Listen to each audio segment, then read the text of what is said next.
रेशीमबाग मध्ये जरा खाली घ्या. खाली घ्या. रेशीमबाग येथे मी पहिल्यांदा आलेलो नाही, यापूर्वी देखील आलेलो आहे. आणि खरं म्हणजे संघ आणि संघ परिवार यांच्याशी जे नातं आहे माझं ते लहानपणापासूनच आहे. मी पूर्वी संघाच्या शाखेमधूनच माझी सुरुवात झाली, नंतर मग शिवसेनेच्या शाखा आणि मग शिवसेना बाळासाहेबांचे विचार, दिघे साहेबांची शिकवण हे सुरू झालं.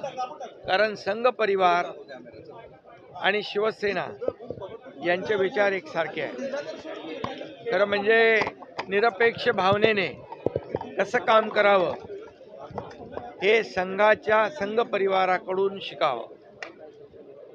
कुठलीही प्रसिद्धीची अपेक्षा न ठेवता संघाचा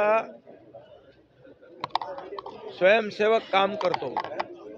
आणि या देशभरामध्ये संघाच्या 5 लाख शाखा आहेत आणि 1925 रोजी संघाची स्थापना परमपूज्य डॉक्टर हेडगेवारजींनी केली. आता पुढच्या वर्षी त्याला 100 वर्ष होत आहेत. आणि हे देखील विशेष आहे, एखादी संस्था सुरू होते परंतु 100 वर्ष या